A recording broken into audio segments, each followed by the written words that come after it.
식사 맛있게 하셨습니까? 네.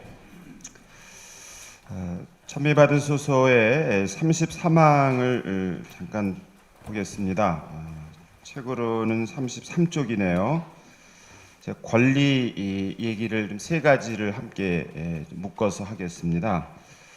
33항의 마지막 문장은 우리 때문에 수많은 생물 종들이 더 이상 그들의 존재 자체로 하느님께 영광을 드리지 못하고 그들의 메시지를 우리에게 전해주지도 못할 것입니다.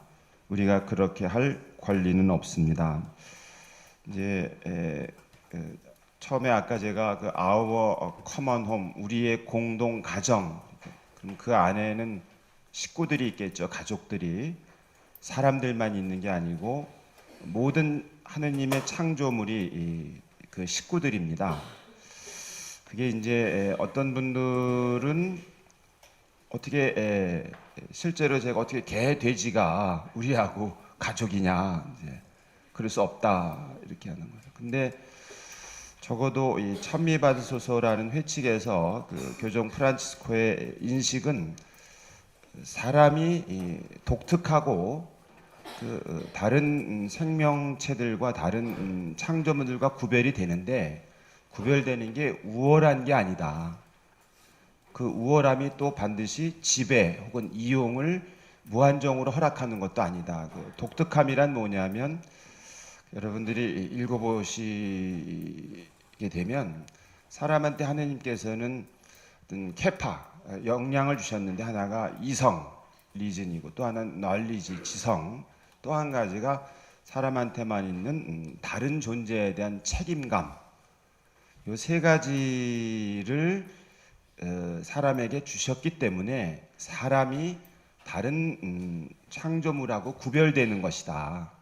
그런 의미에서 독특한 존엄함이 있다는 것이지 우월적 존엄함이 있다는 것이 아니다. 이렇게 그 우월함이 반드시 또 지배라든가 이용이라든가 착취라든가 이런 것을 정당화하는 것도 아니다. 이렇게 얘기를 하니까 기존의 그 인간 중심의 세계관, 인간 중심의 이 운영에 대해서는 확연하게 구별을 하게 되죠. 아마 그 신학자도 이 책을 읽어보신 다음에 도대체 난 프란치스코 교종의 이런 이 접근에 대해서 받아들이기 어렵다. 인간에게만 주신 고유함이 있는데 그 고유함이 다른 거하고 다른 종들하고는 우월한 것이라고 생각을 하시는 거죠. 아주 단적으로 그 인간 중심적인 그리고 이 천미받으소서라는 회칙에서는 과도한 인간 중심주의다 이렇게 보는 것이죠. 어쨌든 모든 창조물들은 고유의 가치가 있다. 근데 그 고유의 가치로서 하느님께 영광을 드리는 존재들이다. 하느님 보시기에 아름답고 완벽한 것으로 만드셨다는 것이고요. 또 한 가지는 그 창조물이 인간에게 줄 메시지가 있다. 상호 그래서 이 천미받으소서라는 회칙에서 보면 그 용어 중에 그 상호 관계, 상호 행위, 상호 관련성, 상호 의존 이런 그 상호란 말 영어로 말하면 이제 인터죠. 인터 릴레이션, 인터 플레이, 인터랙션 이런 게 아주 무수히 나오게 됩니다. 그런데 우리는 그렇게 할 권리가 없다. 우리한테 사람한테 말하는 겁니다.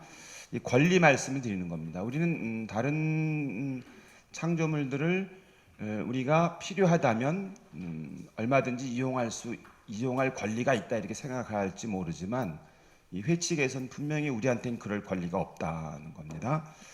또 하나는 205항을 보시기 바랍니다.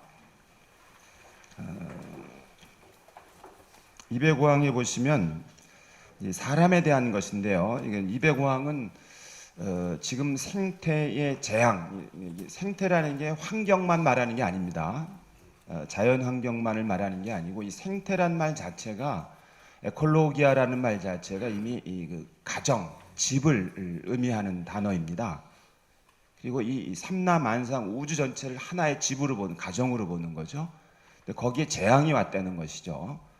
그럼 당연히 식구들 가운데 사람만 그런 게 아니라 사람이 그 배경으로 삼고 또 사람을 낳게 하는 사회뿐만 아니라 사람과 사회의 삶의 터전이 무대가 되는 자연, 그러니까 사람과 사회와 자연 환경 전체의 하나의 종합적인 재앙이 지금 목전에 두고 있고, 그 재앙 앞에서 처음에 말씀드린 것은 다른 생물 종들의 멸종이 지금 벌어지고 있는데, 그 깊은 뿌리에는 인간의 마음, 철학, 인간의 태도, 그다음에 인간의 행위가 자리하고 있다. 우리한테는 그럴 권리가 없다고 말하는 것이고요. 이 이백오항은 그럼에도 우리는 변할 수가 있다. 새로운 사태를 맞이할 수 있다는 거죠. 하나님께 대한 강한 신뢰가 있고, 첫째로는 하나님께서는 당신께서 사랑하시는 계획을 철회하실 이유가 없다. 후회하실 수가 없다. 후회하시지 않을 거다. 그리고 사람에 대한 또는 당신이 만든 온갖 세상에 대한 사랑을 거두지 않는다. 자비를. 그리고 사람한테도 되돌아갈 희망이 있다. 그래서 이 복음 찬미받으서 전체를 보면 배경에는 뭐 복음의 기쁨도 물론 마찬가지입니다만, 프란치스코 교종에게서는 하느님께 대한 강한 신뢰가 있고 사람에 대한 굳은 희망이 배경으로 항상 있습니다. 아무리 지금 보이고 있는 이 모습들이 암울하고 어둡더라도 하느님은 당신 계획을 철회하지 않으실 것이고, 하느님께서 만드신 사람에게는 그것을 되돌릴 수 있는 역량 또는 희망이 있다고 이렇게 믿는 것이죠. 그러니까 사용되는 언어들은 상당히 과격하지만 강한 하느님께 대한 신뢰와 사람에 대한 희망을 전제로 하고 있습니다. 205항도 바로 그런 내용인데요. 사람 아직도 모든 것을 잃지 않았다고, 인간은 최악의 것을 자행할 수도 있지만 또한 자신을 억압하는 모든 정신적 사회적 제약을 극복하여 자신에게서 벗어나 다시 선을 선택하며 새롭게 시작할 수 있기 때문입니다. 이렇게 이제 얘기를 하면서 마지막에 가서 저는 이 세상 모든 이에게 자신의 존엄을 잊지 않도록 호소합니다. 아무도 이 존엄을 빼앗을 권리가 없습니다. 그러니까 조금 제가 33항에서 소개한 것은 대표적으로 사람이 아닌 생명이나 자연에 대해서 우리가 그것을 함부로 대할 권리가 없다, 우리에게는. 그 다음에 두 번째 205항에서는 우리가 사람의 존엄을 빼앗을 권리는 누구도 없다. 권리의 문제를 얘기하는 겁니다. 이는 거꾸로 사람은 필요하다면 다른 창조물을 이용할 권리가 있다. 근데 책임 있게 신중하게라는 단서 조항이 붙는 것이죠. 그다음에 다른 사람도 내가 필요하다면 언제든지 배제할 수 있고, 최근에 이제 많이 논란이 되는 게 우리 사회의 뭐 노동에 관한 법에도 그런 것이죠. 경제를 이유로 노동을 희생해도 되는가? 우리는 여태까지는 불가피하다 이렇게 얘기를 하지만, 우리 가톨릭 사회교리의 노동에 관한 가르침이라든지 경제에 관한 가르침에서는 택도 없는 소리입니다. 어떤 경우도 노동에는 이제 두 가지가 있습니다. 주관적 의미의 노동과 객관적 의미의 노동이 있습니다. 객관적 의미의 노동은 일종의 자본 가운데 하나가 됩니다. 우리가 제공하는 노동력이 되는 것이겠죠. 생산을 위해서. 근데 주관적 의미의 노동은 자본으로 환원될 수가 없는 겁니다. 우리가 일을 하는 이유가 꼭 돈만 벌려고 일을 하는 게 아니죠. 그렇기 때문에 어떤 경우라도 노동은 자본은 노동을 앞설 수가 없다. 그것이 우리 교회의 가르침이고, 어떤 경우도 경제의 목적과 경제의 주체, 주인은 사람이어야 한다. 그래서 복음의 기쁨에서도 아예 대놓고 사람을 배제하는 경제는 단호하게 거부하자라고 호소를 하는 것이죠. 지난 200년의 근대성이라고 말했지만 사회 현상하고 맥을 닫고 있는 건 이제 산업혁명에 따른 산업 구조의 개편이죠. 그 전에 농경 목축 사회에서 산업으로 산업 사회로 이전이 되면서 사람이 그 산업에 필요한 요소 가운데 하나로 전락이 되기 시작한 거죠. 그리고 그것이 200여 년에 거쳐서 이제 최근에 들어서는 이제 뭐 70년대, 80년대 등장한 이제 세계화와 맞물린 우리가 많이 듣는 그 신자유주의 경제 모델이라고 하겠죠. 이 신자유주의 경제 모델에서는 사람은 능력 있는 사람과 능력 없는 사람. 여기서 말한 능력은 오로지 경제적 능력 유무만 따지는 거죠. 심지어는 좀 빗나간 얘기 같습니다만 돈벌이를 하는 사람과 돈을 쓰는 사람으로 이제 구별을 해서 돈벌이 하는 사람은 대우를 받고 돈벌이도 못하고 돈을 쓰기만 해야 될 대상들, 노약자라든지 장애인이라든지 혹은 어린 아이들 같은 게 이제 귀찮아하는 거죠. 그리고 이제 그것이 뭐 정치적인 어떤 이해타산에 따라서 이제 표수에 따라서 표를 세뇌해서 이제 일종의 그 대립구도로 만드는 거죠. 최근에 뭐 세대 간의 어떤 갈등을 불러일으킨 것도 그런 배경이라고도 충분히 해석할 수 있습니다.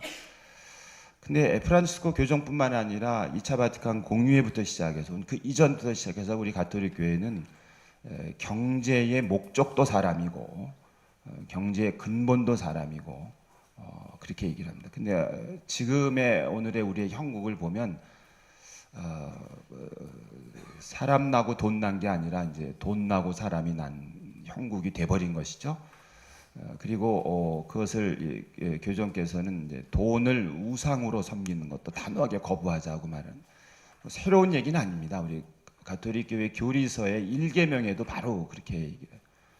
바로 국가, 재물, 인종을 절대시하는 조차도 우상 숭배라고 단호하게 선언을 하고 있는데 안타깝게도 뭐 교회 안팎에서 이 대세 저도 이야기를 하다가 보면 끝에 가서 그 돈 없이 살 수 있어 너도? 이렇게 얘기를 하는 거죠. 말하자면 이제 돈이 움직이는 것에 대해서 자유로울 수 없는 것 아니냐라고 이렇게 체념하는 것이죠. 그것은 우리 교회의 또는 물론 그 가르침뿐만 아니라 성경에서 어떤 영감을 받는 우리 신앙 혹은 뭐 전혀 어울릴 수가 없습니다. 좀 이따 또 말씀드리겠습니다. 어쨌든 사람의 존엄함을 누구도 빼앗을 권리는 없다. 근데 이제 우리는 이제 사람도 사람다운 사람은 대우를 하지만 돈벌이도 못하고 하면은 좀 그 존엄함 같은 거 따질 무슨 계제도 없다. 뭐 이렇게 이제까지 아주 험악한 사회로 좀 치닫고 있는 것이죠. 또 한 가지는 221항입니다. 거기에는 좀 우리 번역에서는 좀 단어가 빠졌는데요. 221항의 8째 줄 보면 또한 하느님께서 세상을 창조하시며 그 안에 인간이 무시하지 말아야 하는 질서와 역동성을 새겨주셨다는 인식도 여기에 포함되어 있는데요. 인간이 무시할 권리가 없는, 여기도 권리라는 용어를 씁니다. 제가 이 세 가지 권리를 소개한 것은 교정 프란치스코께서는 지금 사람들이 자연을 훼손해도 될 권리가 있다는 듯이 나보다 못한 사람의 존엄함을 침해해도 될 권리가 있다는 듯이 혹은 심지어 더 나아가서 하느님의 질서까지도 무시할 권리가 있다는 듯이 그것을 이제 이 찬미받으소서 회칙의 제3장의 지금의 재앙의 인간적인 뿌리들에서 말하는 그 인간 중심주의 앞에 들어가 있는 왜곡된 인간 중심주의 혹은 과도한 익세시브한 인간 중심주의로 이렇게 설명할 수가 있습니다. 그러니까 인간이 모두가 똑같은 인간이 아닌 거죠. 자연도 능력이 있는 인간과 아까 앞에서 말씀드린 것처럼 정말 힘없는 사람은 이런 그 생태 재앙 혹은 자연 재앙, 사회 재앙, 인간의 재앙에 직격탄을 받는 거죠. 뭐 아야 소리 못하고 아주 우리에게 쉽게 다가가는 비유로 병에 담긴 물을 사 먹을 수 없는 사람과 병에 담긴 물을 깨끗한 참이슬을 사드실 분 사이에 그 삶의 질의 차이, 심지어는 한쪽은 속수무책으로 죽음에 내몰리고 한쪽에서는 초발전의 사치와 낭비를 그 권리처럼 이렇게 누리는 사람이 있는 것처럼 바로 인간이 그래서 이 참미바드소서에서는 또 많이 등장하는 용어가 그 사람의 창조 질서 안에서의 올바른 자리, 자기 자리, 있어야 될 자기 자리, 그것을 되찾아야 되겠다. 그런 것이 이 생태 재앙을 해결하는데 찾아야 될, 모색해야 될 길이라고 이렇게 분명히 밝히고 있습니다. 그리고 뭐 예를 들어서 170일항을 보시기 바랍니다. 바로 근데 그냥 이 저절로 이런 일이 벌어지는 게 아니라 앞서서 말씀드린 것처럼 이제 금융 권력, 그다음에 경제적 이해관계, 그다음에 뭐 다국적 기업, 뭐 이런 단어들이 중간 중간에 나오게 됩니다. 말하자면 이 지구를 황폐화시키고 있는 분명한 세력이 있다. 그렇게 보고 있는 것이죠. 제가 읽을 땐 적어도 그렇습니다. 그러니까 복음의 기쁨에 보면 이런 말이 있습니다. 그 어떤 문제가 생겼는데 그것을 원인을 찾는데 일반화시킨다 그럽니다. 그러니까 제너럴라이제이션이라 그럽니다. 뭐 예를 들면 이런 거죠.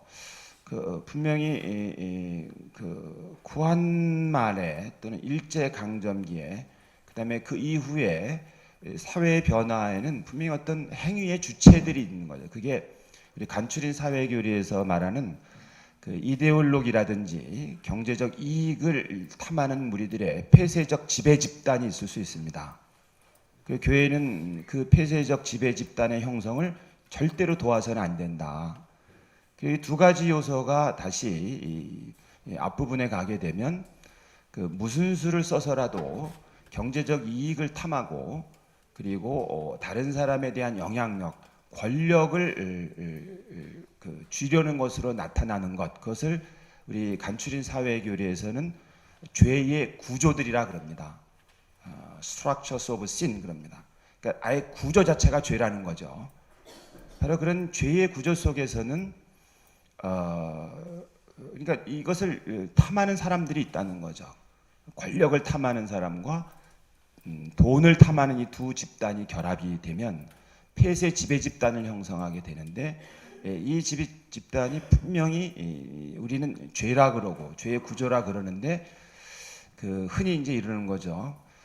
일반화의 오류라는 건 뭐냐면 그런 분명한 구체적인 책임의 어떤 소재가 있음에도 불구하고 그거를 그냥 싸잡아서 우리 모두 반성합시다 이렇게 되는 거죠. 근데 복음의 기쁨에서는 이제 교정께서는 그런 식으로 자꾸 말을 하면 주변으로 내몰린 사람들, 사회적 약자들에게 자꾸 분통을 터뜨리게 한다. 표현이 그렇습니다. 분명히 어떤 악의 어떤 모습이 움직였고 그 악에 결탁한 세력이 있고 거기 책임이 있는데 어느 시점이 됐을 때 우리 모두가 잘못한 것 아니냐라고 제너럴라이즈 일반화시킨다는 거죠. 논리학에서 말하는 어느 한 구체적 사례가 분명히 있는데도 그거를 희석시키는 방법 중에 오류 하나가 그걸 일반화시켜 제너럴라이제이션 한다는 거죠. 우리 모두의 잘못이다. 맞죠? 근데 미국의 주교님들이 이 찬미받으셔서 하신 말씀이 있습니다. 그러니까 차별화된 그 책임입니다. 그러니까 책임의 무게가 다르다 이런 얘기죠. 똑같은 무게를 갖지 않습니다. 저는 뭐 강론할 때 보통 사람들은 소박하게 생활합니다. 아침에 일어나서 일터에 가서 열심히 일하고 그 정당한 대가를 받고 그것으로 가족을 부양하고 이웃을 사랑하고 하느님의 창조 사업에 참여합니다. 근데 탐욕스러운 사람들은 그걸 놔두질 않는 거죠. 그러면 탐욕스러운 사람들은 보통의 이런 아까 말씀드린 33항에 또는 205항에 또 211항에 이 자기들이 그런 무한한 권리를 가졌다는 듯이 그것을 확장시키는 거죠. 세상을 황폐화시키는 것도 자기 마음대로, 다른 사람을 억압하는 것도 자기 마음대로, 그리고 하느님의 질서까지도 자기 것으로 삼으려는 것을 마음대로 하죠. 나라를 팔아먹을 수도 있습니다. 저절로 우리 보통의 2천만 이 땅의 우리 어른들이 뜻을 모으고 투표를 해서 한일합방한 거 아닙니다. 누군가가 국가의 이름으로, 정부의 이름으로, 그리고 관료로서 한 거죠. 그게 대승적 결단이라고 아무리 주장해도 받은 혜택이 있으면, 누리는 권력이 있으면 그만큼 책임은 져야 되는 거죠. 그런 점에서 차별화된 책임성을 미국 주교님들은 강조하고 그것을 참미받으소서에서는 그대로 인용합니다. 말하자면 힘 있는 사람들이 주로 이 진행하고 있는 이 토의 과정에서 그 소위 말하면 이제 말빨 있고 목소리 높고 있는 사람들이 이제 더 큰 영향력을 행사하지 않습니까?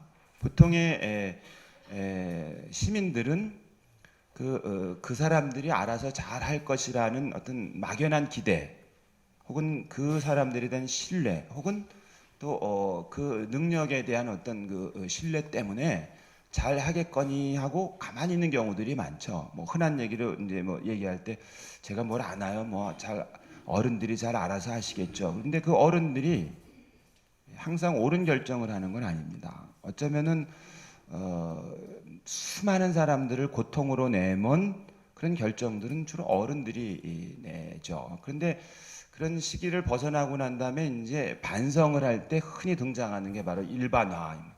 우리가 그랬다. 우리 모두가 잘못이다라고 하는 거죠. 그러면 이제 그전에는 고통스러웠다가 이제 고통을 벗어날 무렵 때쯤 되니까 또 내 책임이라 그러니까 또 이런 것이 악순환으로 반복되는 경우도 역사 속에서는 얼마든지 있는 것이죠.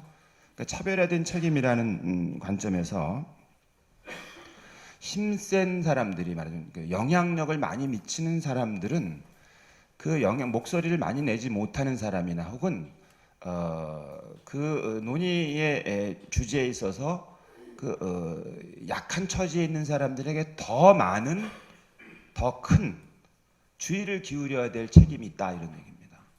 그것이 책임인 거죠. 힘이 가지고 있는 책임. 그것은 그렇게 뭐 생소한 건 아닙니다.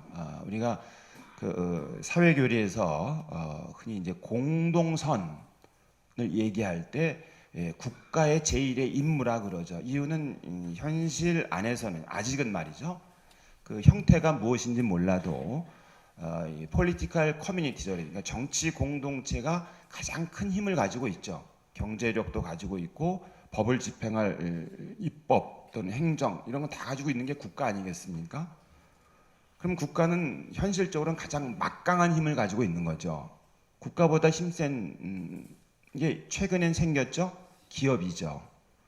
찬미받으소서에도 말하는 게 그겁니다. 정치는 경제에 종속되지 말아야 된다.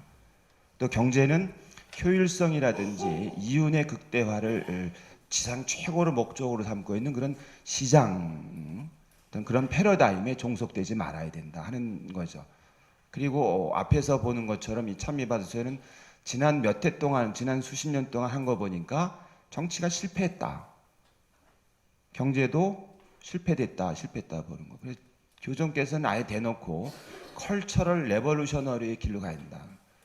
정치, 경제, 문화 요 세 가지는 통상적으로 이제 사회학 분야에서는 사회를 구성하는 세 힘, 정치, 경제, 문화.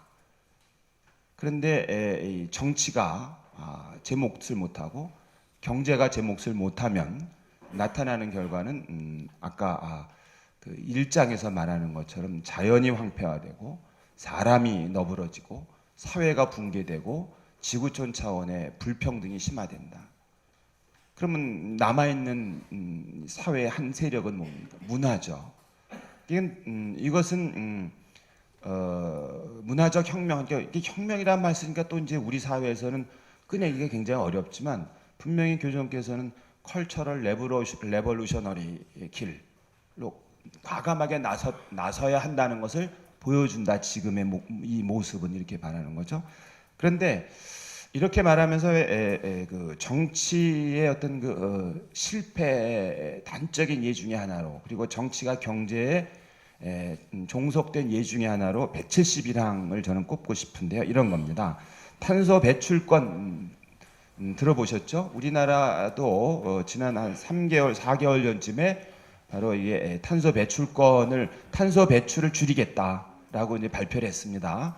그런데 몇 년도까지 얼마 정도 줄이고 얼마 줄인다 그랬는데, 국내는 줄이는데, 그러면 국내에서 이 탄소를 배출한다는 건 뭘 전제하냐면 공장을 돌린다는 겁니다. 소위 말해 화석 연료를 뗄 수 있는 공장이 있다는 겁니다.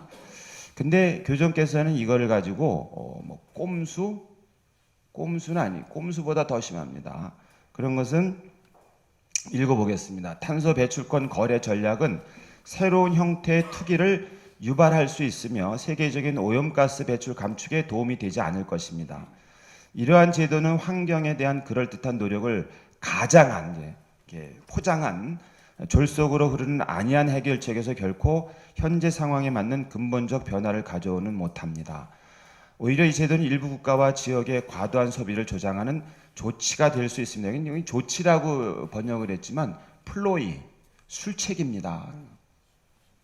꼼수라는 거죠. 간단합니다. 이것은 이분의 주장만도 아닙니다. 아주 오래전부터 소위 말하면 이제 이게 환경 그린피스 같은 데서 아주 강력하게 이게 경계했던 겁니다. 무슨 얘기냐면요. 지금 전 지구상에 한 200여 개 나라가 있습니다. 그 중에 그 석탄, 석유, 그러니까 이런 것을 원료로 써가지고 공장을 가동할 수 있는 나라, 그리고 그 공장에서 배출된 오염 물질이 심각한 수준으로 산업을 발전시킨 나라가 몇 나라나 될 것 같습니까? 많지 않습니다. 그리고 이미 이런 그 오염 물질을 배출할 수 있는 그런 그 산업들을 이미 제3세계로 이전한 나라들도 많습니다. 어쨌든 200여 개 나라마다 각 나라마다 탄소 배출할 수 있는 쿼터를 준 거죠. 근데 만약에 공장이 없어요, 우리 집에. 근데 내가 100이라는 탄소를 배출할 쿼터를 가지고 있어요. 근데 나는 1년에 100인데 10년 동안 1000 정도의 탄소를 배출할 수가 없어요. 왜요? 공장이 없으니까. 그 대신에 다른 나라한테 이걸 팔 수가 있어요. 그게 탄소 배출권 거래 전략이라는 거죠. 그러니까 우리나라도 국내에서 유발하는 탄소는 줄이겠다. 다른 나라로부터 사와서 계속 쓰겠다 이런 거거든요. 그러니까 당연히 문제를 해결하는 게 아니라 오히려 문제를 악화시키는 술책에 불과하다, 플로이에 불과하다. 뿐만 아니라 이게 새로운 형태의 투기, 탄소 가지고 이제 장난질을 친 거라고 보는 거죠. 이런 식으로 말을 한 배경엔 뭐가 있냐면, 이것을 탄소 배출권은 각 나라들이 모여서 정치적으로 폴리티컬 프로세스, 정치적 과정을 통해서 정한 규칙입니다. 근데 그 배후엔 뭐가 있냐? 경제라는 게 있는 거죠. 그러니까 정치가 경제에 종속된 한 사례 중에 하나가, 겉으로 봐서는 환경 문제를 개선하기 위한 국제 인터내셔널한 정치적 어떤 그 진보한 것처럼 보이지만, 실제로 돌아보면 그 안에 새로운 투기, 이걸 가지고 또 투기질을 하고, 그리고 결과적으로 이것으로 문제를 해결하는 게 아니라 악화시키는 정치가 경제적 논리에 종속된 하나의 사례라고 볼 수 있는 것이죠. 그러면 이미 어드밴스드된 탄소를 하려고 막 준비하고 있는 나라, 공장을 막 돌리고 싶은 나라, 정치 지도자들이나 또는 그것을 통해서 경제적 이익을 보고 싶었던 집단의 입장에서 보자면 이거를 새로운 형태의 투기에 불과하고 이건 술책이다라고 고발하는 프란치스코 교정 같은 사람이 환영받을 만한 인물은 아닌 것이죠. 그리고 이걸 유지해야만 미국을 중심으로 하는 세계 어떤 경제 구조라든 이런 거는 입장에서는 어떻게 보면 그 단기 필마이긴 하겠습니다만, 프란치스코 교정 같은 분들이 공개적인 이런 발언은 상당히 사람들에게 말하자면 술책인데 이게 왜 술책인지를 한번 따져보자라고 이분은 대화를 하자는 거죠. 공개적인 대화, 그리고 그 정보를 임의로 이렇게 왜곡하거나 필요한 정보만 선택하는 그런 대화 말고 가용할 만한, 접근할 만한 모든 정보를 내놓고 그 정보랑 관련된 모든 사람들이 함께하는 공개적이고 정직한 대화를 해보자. 맑은 정신을 가지고 보면 우리는 이렇게 할 수가 없을 거다라고 이렇게 이제 말하자면 제안을 하고 계신 거죠. 그러면 이제 우리 이 교회를 한번 좀 생각을 해봅니다. 222항을 좀 보겠습니다.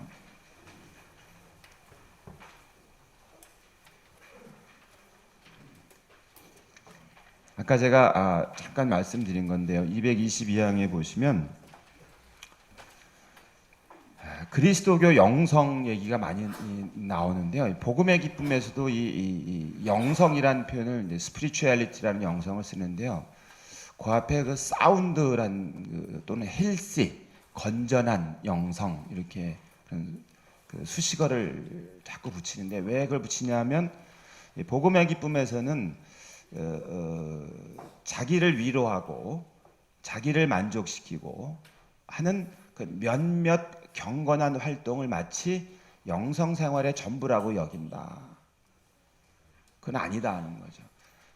건강한 영성은 예수 그리스도를 인격적으로 만나게 되면 불가피하게 어쩔 수 없이 다른 사람을 보게 되고 세상을 눈길을 둘 수밖에 없다. 그리고 이분이 이제 복음의 기쁨에서 가장 이게 비주얼 그림을 그리게 하는 그 장면이 뭐냐면 십자가에 예수님의 눈길을 보라는 거죠. 이제 우리는 너무나 아주 쉽게 간단히 그분의 눈길이 나를 본다고 생각을 하는 거죠. 나를 자애로운 눈길로 바라보시는 예수님인데 프란치스코 교정께서 거기다 한 걸음 더 나가죠. 그 눈길이 가고 있는 것을 보라는 거죠. 예수님의 눈길이 가고 있는 거, 예수님의 이 시선이 닿는 것을 보는 거. 그 복음에 보면은 예수님이 누구를 먼저 만나러 갔느냐, 예수님이 누구에게 당신을 누구와 동일시했느냐, 너무나 간단한 거죠. 그러니까 십자가에 달린 예수님이 눈길을 보낸 사람을 보면 예수님을 바라본 사람이라면, 예수님을 인격적으로 만난 사람이라면 예수님의 눈길이 가는 곳을 볼 수밖에 없다는 게 이분이 생각하시는 건강한 영성입니다. 우리의 어떤 그 개인주의적이고 혹은 내재주의적이고 혹은 영육의 분리의 어떤 그런 의미의 영성이 아니라 철저하게 예수님을 인격적으로 만난 사람은 그분이 바라본 사람, 그분이 만나고자 하는 사람, 그분이 한없는 사랑으로 다가가고자 하는 사람을 볼 수밖에 없고 만나러 갈 수밖에 없고, 그래서 타인에 대한 그 개방성, 더 나아가서는 나를 만나러 오시는 그 하느님에 대한, 예수님에 대한 개방성, 초월성, 이런 것들이야말로 이제 그 건강한 사운드한 영성 혹은 헬시, 건강한 영성 이렇게 강조를 하는데요. 여기서도 마찬가지죠. 건강한 영성은 삶의 질을 이해하는 다른 방식을 제안하고 소비에 집착하지 않고 깊은 기쁨을 누릴 수 있는 예언적이고 관상적인 생활 방식을 독려합니다. 이렇게 번역을 해요. 그래서 다른 방식을 제안한다는데 그게 이제 대조적. 저희가 신학생 때 그 심상태 몬시뇨르께서 이제 그 교회 신학 시간에 이제 그리스도교를 말씀하시면서 인상적으로 하셨던 게 그리스도교의 정신, 그리스도교의 영성, 그리고 그리스도교회는 대조 영성, 대조 사회다, 세상 안에서. 그걸 거창하게 설명할 필요도 없죠. 빛이고 소금인 거죠.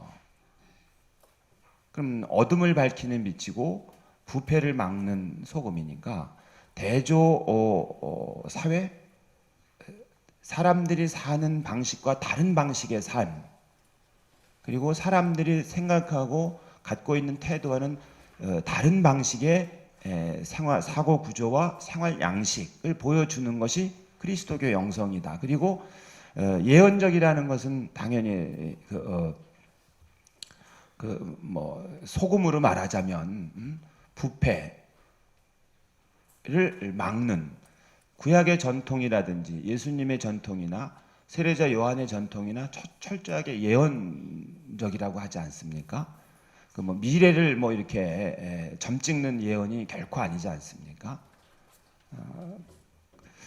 그것이 우리 교회에게 반드시 필요하다. 그런데 이제 제가 쉽지가 않다. 왜냐하면 이제 209항을 보시겠습니까?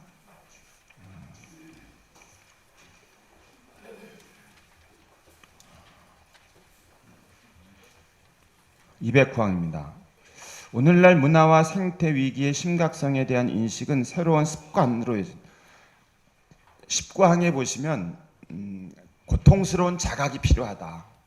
그리고 그것을 인격화해 나의 고통으로 인격적 고통으로 삼는다. 근데 이것은 예수님에게서도 전형적인 모델을 볼 수 있죠. 예수님이 사람들이 겪는 고통을 보시고 마음이 아프신 거죠. 그리고 그것을 당신의 고통으로 삼은 것이고 그것 때문에 그 고통에 사람들하고 동행하시는 것을 주저하지 않는 모습인 거죠. 그래서 19항에서 보면 당신이 이 세상에서 벌어지는 일을 한번 보자. 근데 그냥 단순히 이게 그냥 구경만 하자는 게 아니라 그걸 고통스럽게 자각하자. 고통으로. 그리고 두 번째는 그것을 내 것으로 인격화시키자. 그리고 세 번째는 그 안에서 어떻게 행동할 길을 찾자라고 하면서 하늘에서 벌어지는 일, 땅에서 벌어지는 일, 사람한테 벌어지는 일, 사회에서 벌어지는 일을 과학자들의 의견을 모아가지고 일장에다 갖다 놓은 거죠. 저는 그분하고 직접 대화할 시간도 없고 그분도 바쁘셔서 대화를 못 해봤습니다만 사실은 찬미받으소서가 훨씬 일찍 나올 뻔했는데 바로 1장에 그 과학적 사실들, 그 학자들이라든가 이 학계에서 논의하고 있는 것들을 충분히 수렴하고 그 전문가들에게 의견을 구하느라고 늦어졌다 그래요. 이 찬미받으소서 회칙이 조금 늦게 나온 배경으로는. 그런데 그런 것을 심각성에 대한 인식은 새로운 그냥 단순히 자각하고 그 다음에 그걸 내 것으로 만드는 게 아니라 행동으로 변화시켜야 된다. 근데 이례적인 게 아니라 아예 몸에 배야 된다는 거겠죠. 그런데 물건을 쌓아놓고 재미만 늘리는 현재 발전이 인간 마음에 의미나 기쁨을 주기엔 충분하지 않다는 것을 많은 사람들이 알고는 있습니다. 이게 이제 이 번역을 이렇게 했습니다. 내용은 이제 그 소비주의하고 쾌락의 증대가 참된 의미의 삶의 의미와 기쁨을 주는 게 아니다. 이런 이게 공리주의적인 어떤 발상을 얘기를 하는 겁니다. 최대 다수의 최대 행복을 기쁨의 양으로 환원시킨 거 아닙니까? 그리고 그 기쁨이라는 것은 얼마나 많은 것을 내가 원하는 바대로 소유했느냐 하느냐 이렇게 보는 거죠. 그게 공리주의적 마인드세트라 그러는 거죠. 그 얘기를 하고 있는 겁니다. 시장이 그들에게 제공하는 것을 포기할 수는 없다고 하는데 그런 걸 알고는 있는데 시장이 제공하는 것, 그래서 소비 습관에 커다란 변화가 필요한 국가들에서 젊은이들은 새로운 생태 감각과 관영의 정신을 지니며 그들 가운데 일부는 환경 보호를 위하여 훌륭히 싸우고 있습니다. 그러나 여기서 이제 말씀드리고 싶은 게 이겁니다. 그들은 다른 습관들이 자라나기 힘든 지나치게 많은 소비와 풍요로운 상황 안에서 자랐습니다. 그래서 우리는 교육적 도전에 직면하게 된 것입니다. 사실은 이제 여기 계신 분들이 젊은이들하고 세대 차이 난다고 할 때 바로 그런 부분, 그러니까 생태 감수성, 그러니까 에콜로지칼 감수성은 굉장히 높아진 것 같은데 이미 지금의 이 배경엔 뭐가 있습니까? 지난 세기 중반 이후입니다. 1950년대 이후 소위 말하면 세계의 글로벌한 발전 모델들, 그러니까 물질적 풍요로움이야말로 성장이라고 그렇게 50년, 60년을 지금 내달려 온 거죠. 그곳에서 태어나고 자란 사람들이 아무리 생태 감수성을 가지고 있다 하더라도 새로운 어떤 지금이 직면하고 있는 이 재앙을 극복할 수 있는 습관으로 이어지는 건 굉장히 어렵다고 보는 겁니다. 제가 1959년생인데요. 제가 중학교, 고등학교 때 아주 허름한 5층 아파트에 살았습니다. 엘리베이터가 없었습니다. 그냥 5층 걸어 다니는 건 하나도 이상하지 않았죠. 근데 제가 지금 사목하고 있는 그 성당에는 제 숙소가 4층에 있는데요. 그 엘리베이터가 있습니다. 그런데 가끔 보면요. 1층에서 2층 땡땡 소리가 납니다. 2층에 뭐가 있냐면 주일학교 교사 회합실이 있습니다. 청년들이 있죠. 몇 명 되지는 않지만 그럼 제가 아주 잔소리를 합니다. 그러면 알았습니다 하지만 뒤돌아 먹으면 까먹습니다. 그러니까 습관이 된 거죠. 이미 어려서부터 지난 50년대 이후에 물질적 풍요를 가지고 생활했던 사람들은 지금 어떻게 살아야 된다고 말을 해도 그럽니까 해도 이미 몸에 익었기 때문에 이걸 교육적 차원에서 바꾸는 일이 시급하다고 이렇게 주장하시는 거죠. 젊은 친구들이나 모르겠습니까? 충분히 이 회칙을 1장부터 쭉 읽으면 심각한데 바꿔야 되겠는데 하지만 그러나 당장의 몸에 익은 편리함과 이것을 고친다는 건 쉽지가 않다는 얘기겠죠. 그거는 이 말씀 드린 것은 신부님들과 수녀님들도 그럴 수도 있다고 보는 겁니다. 우리의 옛날에 할아버지 신부님들이 말씀하실 때 우리 때는 제가 신학생 때 보면 한강 용산 신학교 계신 분들은 그때 겨울에 나가서 얼음을 깨가지고 세수를 했다는 겁니다. 그럼 저희들은 참 그때 어려우셨나 보다 생각만 할 뿐이지 여전히 뜨거운 물을 쓰는 거죠. 그 뜨거운 물이 화석연료를 쓴다는 생각을 할 때는 이미 뜨거운 물은 한 바가지가 나간 거죠. 그럼 이제 그 할아버지 신부님, 특히 이제 박구한 신부님 같은 분이 저희들이랑 같이 계셨는데 그분들은 이렇게 슬금슬금 다니시면서도 이렇게 빼꼼히 이제 방문 열고 들어오시면서 이제 난방을 해주거든요. 중앙 난방이 칙소리 나면은 우리 때는 이렇게 나오는 겁니다. 근데 이미 이게 에너지를 절약해야지라는 생각을 할 땐 이미 난방 1시간은 끝나는 거죠.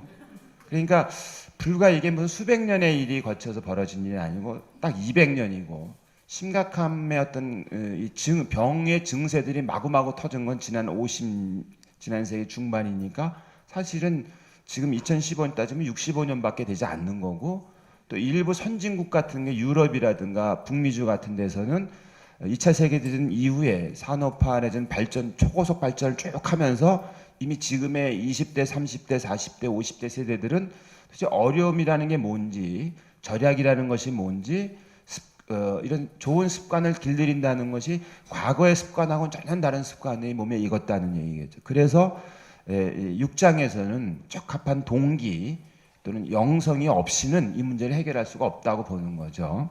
그러면서 지금 신부님들 제가 개인적인 예를 들자면 저희 성당은 이제 서울에서는 이제 한 4,000명 좀 넘는 성당이기 때문에 평균쯤 됩니다. 그리고 지리적으로는 이제 서울의 끝쪽에 있죠. 저희가 재작년에 근데 근처에 이제 고층 아파트들이 없기 때문에 해가 하루 종일 이렇게 들어요. 아주 천혜의 조건이죠. 그래서 이제 양천구하고 서울시하고 얘기를 해가지고 이제 태양광을 지붕에다 깔았습니다. 그때 한 8천만 원 정도 들었습니다. 물론 저희가 4천만 원 정도 되고 에너지관리공단에서 4천만 원 됐는데요. 그거를 이제 토의를 하는데 5분도 안 돼가지고 신부님 4천만 원 들여가지고 그거 뽑으려면 한 10년 가야 됩니다. 그러는 겁니다. 그래서 이제 의도는 뭐냐면 10년이나 가야지 본전을 뽑을 일을 왜 하십니까? 이런 거죠. 충분히 일리가 있습니다. 충분히가 일리 있는 지적이죠. 근데 이제 그때 이제 저는 이제 우리 냉방을 안 하면 겨울 내일을 입으면 체온이 2도, 목도리를 하고 오면 2도, 모자까지 쓰면 6도 되니까 그 이제 여름에는 이제 손수건을 나눠주고 그 다음에는 부채를 나눠주고 그런데 어떤 분은 성당 안에서 부채질하면 볼성산없다 그러는데 그냥 뭐 1시간 그냥 어차피 그냥 그러다 가시라고. 근데 이제 말하자면 에너지 사용의 그 윤리성, 찬미받으소서도 그러는 거죠. 모든 소비 행위는 윤리적 행위다. 생산자만 윤리적으로 생산하는 게 아닌 거죠. 그 재작년에 그 사순시기 때 그 가난을 얘기하면서 물질적 가난, 정신적 가난, 도덕적 가난을 얘기하면서 거기서 이제 그 소비 행위에 대해서도 이제 우리가 사순시기 동안에 얘기하지 않았습니까? 교종께서는. 근데 바로 이런 어떤 그 경제적인 관점으로 보는데 우리는 너무 익숙해졌다. 그리고 실제로 작년에 프란치스코 교종께서 한국을 찾으셨을 때 그 주교님들하고 만난 날이 8월 14일 오후였습니다. 오전에는 이제 청와대에서 만나고 오후에서 이제 주교님들을 만난 자리에서 이렇게 당부 말씀을 하셨죠. 주교님들한테 하신 거니까 이제 저희한테는 해당이 안 됩니다만은. 근데 이제 거기에 끝대목에 뭐 끝대목은 아닙니다만은 사랑하는 형제 여러분, 복음에 대한 예언의 증언은 한국교회의 특별한 도전을 제기합니다. 한국교회가 번영하였으나 또한 매우 세속화되고 물질주의적인 사회 한가운데서 생활하면서 자신의 교역을 수행하기 때문입니다. 그러니까 특별한 도전이라는 건 한국 사회가 놓여있는 삶의 환경이 번영, 세속, 물질주의적이다. 그 가운데서 교회는 교회 다음에 교역을 수행한다. 누룩이 돼야 되고 빛이 돼야 되고 소금이 돼야 되는데 도전이 다가오는 거죠. 이러한 상황에서 사목자들은 복음에서 예수님께서 가르치신 기준보다도 기업 사회에서 비롯된 능률적인 운영, 기획, 조직의 모델들을 받아들일 뿐 아니라 성공과 힘이라는 세속적 기준을 따르는 생활 양식과 사고 방식까지도 받아들이려는 유혹을 받고 있습니다. 그러니까 대조 사회가 된다라는 것은 다른 길을 간다는 것이고 때로는 그 다른 길이 물론 이제 약간 바보 같은 것처럼 보일 수도 있고 비경제적이고 비효율적이고 비능률적일지 모르지만 그게 윤리적인 길이라면 그것이 바로 빛이 되는 것이고 소금이 되는 것이라고 보죠. 전형적인 모델을 우리는 예수님에게서 보지 않습니까? 그런데 이제 어느덧 슬그머니 우리 교회가 그 주교님들하고 한 자리이기 때문에 저희들한테 한 말은 물론 아닙니다만은 어떤 유혹을 받느냐, another part of society가 되려는 거죠. 물론 이제 우리말 번역으로는 파트라는 거를 좀 어떻게 번역할까 좀 다르지만 제가 문맥을 보고 다른 문헌을 아무리 봐도 이게 소사이어티는 이분이 보시기에는 하나의 유기체입니다. 유기체. 소사이어티 자체가 주체입니다. 사회도 죽고 사회도 소외되고 사회도 병듭니다. 그런데 그 소사이어티에서 한 부분을 차지하는 거죠. 그럴 때 이제 another, one another. 영어에서 보면 one 하면 another가 나오지 않습니까? 문법적으로. 중학생들 다 외우는 겁니다. 우리 영어 강국이죠. one another입니다. 서로 다르다는 얘기입니다. 그러니까 교회가 사회 안에서 어느 한 영역을 갖고 있는 것으로만 가두려는 것. 그리고 복음의 기쁨에서는 것을 어느 울타리 안에 안주하는 것. 내재주의라고 그러죠. 그리고 그러나 사회 다른 곳에서는 곳곳에는 사람들이 또는 묻생명이 고통스러운 거죠. 그런데 교회가 another part of 하나의 이런 여기 딱 있는 거죠. 그런 것도 유혹이라고 봅니다. 이분의 그 관점에서는 오늘의 우리 신부님들과 수녀님들이 성당을 교회를 그렇게 보고 있는 것은 아닌지 그런 생각이 들 때가 많은 거죠. 그래서 그럼 대조 사회가 된다는 것, 예언 구조가 된다는 것은 한마디로 표현하면 뭐 세상에 누룩이 되는 것입니다. 누룩은 그냥 곳곳에 가서 장렬히 전사하면서 빵을 부풀리는 거죠. 또 표지가 되는 겁니다. 표지는 그냥 외롭게 서 있는 거죠. 하는 인류가 하느님을 향해 가는 여정에서 가야 될 길을 가리키는 그런 표지가 필요합니다. 그런 신앙의 하느님 백성이 인류에겐 필요합니다. 복음의 기쁨에서 강조하는 거죠. 그리고 그 인류가 하느님을 향해 가는데 중간중간에 마실 살아있는 생명을 주는 물의 원천, 그러니까 샘이 돼야 됩니다. 이게 전혀 새로운 게 아니고 2차 바티칸 공의회의 교회 헌장의 1항에서 말하는 거죠. 하느님과 인류의 결합을, 사람과 인류의 일치를 위한 표지이자 도구가 된다. 그게 그리스도의 신비고, 그리고 그리스도의 얼굴이라는 게 드디어 이제 자비의 특별 희년의 제목으로 등장을 하죠. 218항과 219항을 좀 보겠습니다. 어떻게 하는 게 나을까? 아주 거창하게도 할 수 있지만 이분은 218항, 219항에서는 개인의 퍼스널 인격적 어떤 전환이 필요하다. 당연히 고통스러운 자각이 있고 인격적인 고통으로 삼고 하면 습관이 행동하게 되고 행동이 계속되면 습관이 바뀌는 거니까 이건 퍼스널한 겁니다. 이제 우리는 자꾸 그걸 개인적이라고 말하지만 맞습니다만 인격적인 컨버전 전환, 그걸 이제 회개라고도 말할 수 있겠죠. 필요하지만 219항에서 말하는 건 생태적 회개는 공동체 회개이기도 합니다. 이제 생태적 회개라고 하지만 이제 에콜로지칼 컨버전. 근데 이걸 회개라고도 번역을 할 수도 있지만 전환이라는 뜻도 될 것 같습니다. 영어는 그렇습니다. 그래서 복음의 기쁨에서는 그 사목의 전환을 강력하게 요청하는 거죠. 관리하는 사목에서 길을 나서는 사목으로, 사람을 만나러 나가는 사목으로. 여기서도 이 생태적 전환이 필요하다.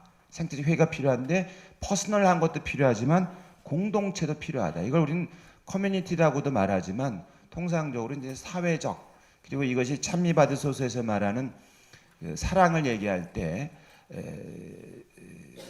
사회적 점 정치적 사랑, 그 개별적 행동을 재촉하는 사랑도 필요하지만 사회의 행위로서 사랑도 필요하다.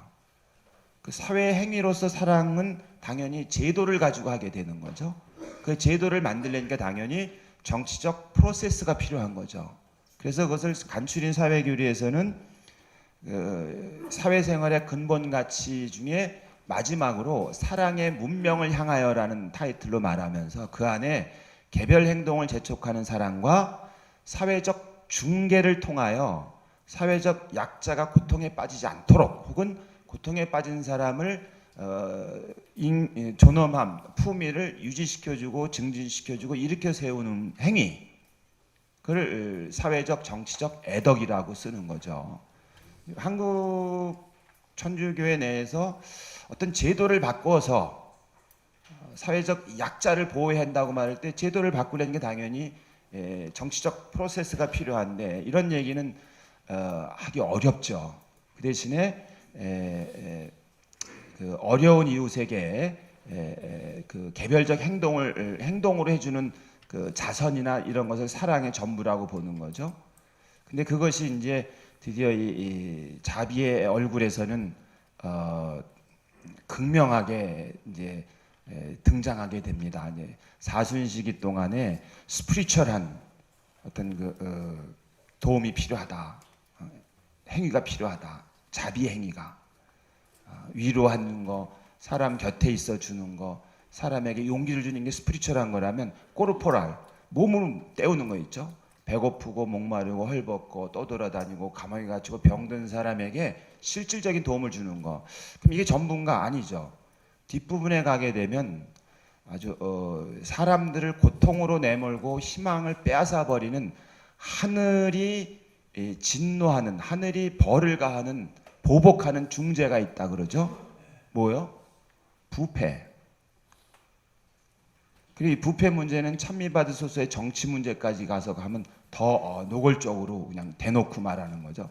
그리고 우리 번역본하고 영어 번역본은 다르지만 의도적으로 부패하는 경우도 있다고 보는 거죠. 예? 무책임해지거나 정치의 어떤 혼란을 시켜주는 거죠. 왜요? 그러면 당연히 세매주는 건 시민들의 정치적 참여를 떨어뜨리게 되죠. 그럼 이제 누가 이익을 보는가는 불 보듯이 뻔한 거죠. 부패 문제를 가지고 이렇게 말합니다. 공개적으로 맞서려면 지혜도 필요하고 현명함도 필요하지만 무엇보다도 용기가 필요하다. 공개적으로 맞서지 않으면 그 자체로 공범이다. 그러면 이제 큰일 났죠. 이거 자비했는데 이 자비랑 정의의 문제를 그 앞에서는 다루죠. 한마디로 정리합니다. 정의는 자비의 시작이다. 비기닝 오브 더 머지. 비기닝입니다. 대립되는 게 아니다. 그리고 다시 또 부패 말고 또 이제 피 묻은 돈. 그리고 이 찬미받으소서에서는 뭡니까? 피의 다이아몬드라 그러죠. 군수 산업을 말하는 거죠, 주로. 그런 것을 가지고 살 사람들 있지 않습니까? 네, 대놓고 그럽니다. 회개해라. 그거면 이제 누구나 할 수 있는 말이죠. 촉구합니다. 법정에 서라. 영어상으로는 이제 turn in oneself 자신을 to justice. 우리말 번역으로 그냥 정의의 길로 돌아서라 이렇게 이제 번역을 했지만 미국 드라마의 수사물 같은데 보면 다 그게 자수하시오가 turn in oneself to justice입니다. 그리고 거기 다음에 나오죠. 사람하고 죄악은 구별하는 거죠. 죄를 졌으면 벌을 받는다. 대가를 치는 거 맞다. 그러니까 이제 말하자면은 이 소셜한 차원, 사회적 차원의 전환도 반드시 필요하다고 보는 겁니다. 공동체 차원의 이런 거죠. 그리고 214항 보고 시간 좀 그랬습니다만 한번 우리가 좀 보겠습니다. 한국 교회가 이 찬미받으소서란 회칙을 그리고 회칙은 로마의 주교가 교도권을 가지고 이 회칙을 좀 널리 읽으시고 교우들에게 널리 알려주십시오 하고 이제 돌려 읽으라고 낸 회칙 아닙니까? 그래서 이 회전 초밥에 그 회자가 들어간 거 아닙니까? 거기 보면 정치와 여러 사회단체들도 사람들의 의식을 일깨우도록 해야 합니다. 교회도 마찬가지입니다. 모든 그리스도인 공동체는 이러한 교육에서 중요한 역할을 맡고 있습니다. 그러니까 성당도 해당이 되는 거죠. 저는 또한 우리의 신학교와 수도회의 교육기관에서, 교육기관이라 했지만 양성기관에서 사람들이 책임 있는 소박한 삶을 살고 감사하는 눈으로 세상을 바라보며 가난한 이들의 어려움과 환경에 관심을 기울이도록 하는 교육이 이루어지기를 바랍니다. 바라는 건 자유죠. 소원을 이루어주는 건 또 우리 몫이긴 합니다. 또 한 가지는 211항입니다.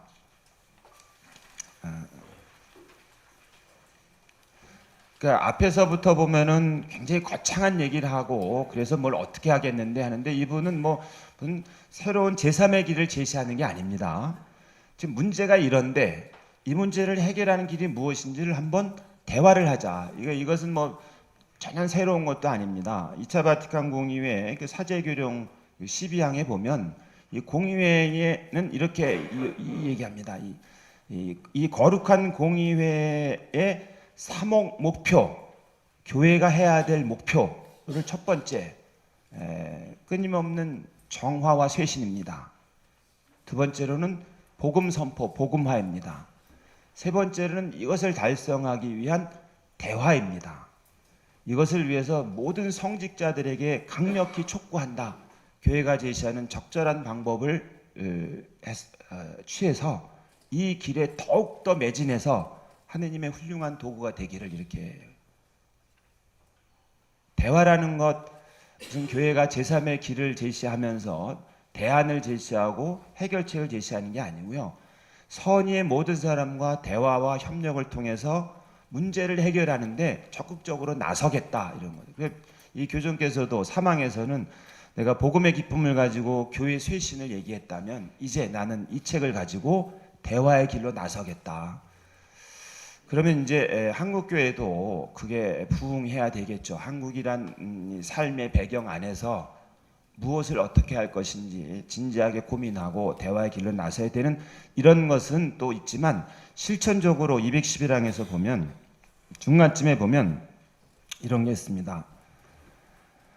확고한 덕을 기르는 것에서 시작할 때 비로소 사람들이 생태적 사명에 헌신할 수 있습니다. 경제적 여유가 있어서 더 많이 소비하고 지출할 수 있어도 난방을 하는 대신에 습관적으로 옷을 더 껴입는 사람은 환경 보호를 위한 신념과 태도를 보여주는 것입니다. 이게 돈 아껴가지고 그 돈 가지고 여행 가겠다고 얘기하는 게 아니고요. 절약해가지고 그 돈 절약해서 그 돈 가지고 딴 데 뭐 소비해야지 이런 뜻이 아니고요. 소비주의 자체를 지금 경계하고 있으니까 말이죠. 덕으로 하는 덕으로. 세상을 살리기 위해서 내가 옷을 덜 껴입겠다 이런 거죠. 난방하는 대신에 아주 사소한 것 같지만 작은 일상적 행동으로 피조물 보호의 임무를 수행하는 것은 참으로 고귀한 일입니다. 교육의 생활 양식에 참다운 변화를 가져올 수 있다는 사실은 놀랐습니다. 환경에 대한 책임 교육은 환경 보호에 직접적이고 중요한 영향을 주는 다양한 행동을 고무할 수 있습니다. 예를 들어 플라스틱이나 종이의 사용을 삼가고 물 사용을 줄이고 쓰레기 분리수거하고 적당히 먹을 만큼만 요리하고 생명철 사랑으로 돌보며 대중교육을 통하나 승용차 함께 타기를 실천하고 나무를 심고 불필요한 전등을 끄는 것입니다. 교황님쯤 되면 이런 소리 하지 말아야죠. 이게 거창한 거 얘기해야 되는데. 근데 이 모든 것이 인간의 최상의 면모를 보여주는 관대하고 품위 있는 창의력에 속하는 것입니다. 인간에게 있는 창의력은 마음속에 있는 어떤 무엇인가를 이렇게 하는 건데 이런 사소한 행위들이 사람들이 가지고 있는 그 창의력을 드러내는 행위들이 된다는 거죠. 뜻깊은 동기에서 그러니까 이게 동기가 좋아야 된다. 종이컵 아끼고 물 아껴가지고 돈 모아가지고 딴 데 왕창 써야지 하고 싶은 거 써요. 이런 거 말고요. 여기서 뜻깊은 적절한 동기, 아주 올바른 동기를 가지고 지구를 살리고 사람을 살리고 사회를 살리고자 하는 그 일에 나는 내 정신으로 태도로 몸으로 쫓아가겠다. 그게 세상을 근데 다음에 212항이 이런 것입니다. 이러한 노력으로는 세상을 바꿀 수 없다고 생각하지 말아야 합니다. 이게 이제 복음의 기쁨에 가게 되면 그 패배주의랑 뭐가 좀 바뀌는 게 있겠어. 뭐 된다고 우리가 한다고 이런 거 있지 않습니까? 뭐 회색빛 실용주의 막 등장합니다. 마치 그냥 뭐 우리가 이렇게 하는 작은 몸짓들은 그다지 뭐 중요하지 않아 이런 거죠. 이러한 행동은 사회에 선을 퍼뜨려 우리가 가늠할 수 있는 것보다 훨씬 더 많은 결실을 가져옵니다. 이제 번역은 이렇게 했지만 여기서 말한 선, 진선미가 있지 않습니까? 이게 게 이제 원래는 어디서 나오는 겁니까? 하느님에게서 나오는 거잖아요. 그러니까 이 선은 그 속성 자체로 퍼지게 돼 있는 거다. 내 작은 선함도 그냥 그리고 앞에 보시면 이런 표현이 있습니다. 말하자면 문틈으로 연기가 들어오듯이 지금 소비주의적인 이 세상 그리고 모든 것을 먹어치우려는 이 세상에서 그 근본적 참된 휴머니즘 인간을 소중하게 여기고 그리고 세상을 소중하게 여기는 것은 마치 문틈으로 슬그머니 들어오는 연기와 같이 이런 표현이 있습니다. 그러니까 우리가 하는 작은 행위가 어떤 이기적이고 자기중심적이고 이런 것이 아니라 생태적 자연과 사람과 사회와 궁극적으로 하느님의 가정, 온 우주 삼라만상을 돌보겠다는 그런 지향을 갖고 하는 작은 행위들조차도 그 선은 그 속성상 퍼지게 돼 있다. 이 대목에서 제가 묵상하는 것은 예수님의 죽음입니다. 우리는 신앙으로 예수님께서 인류를 구원하시는 죽음이라고 고백하지만 사실은 그냥 돌아가신 거죠. 살해당하신 거죠. 아마 신앙이 없는 사람이 보기에는 그래서 뭐가 바뀌었어? 하지 않겠습니까? 우리는 그분의 죽음이 우리와 똑같은 인간으로 되셨지만 같은 사람으로 사셨고 또 사람이 짊어질 수 있는 아주 보통의 고통을 다 짊어지셨고 그리고 또 가장 천한 죽음을 맞이했지만 다른 사람들이 보면 어리석은 것이고 다른 사람들이 보면 무의미한 죽음이지만 우리는 그 죽음이 세상을 구원했다고 믿는 신앙 아니겠습니까?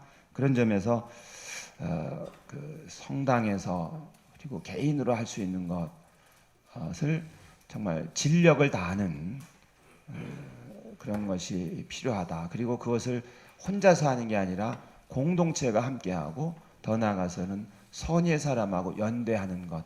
그것이 어쩌면 내가 기대하는 그 결실이 지금 내 눈앞에서 이루어지지 않을 수도 있습니다.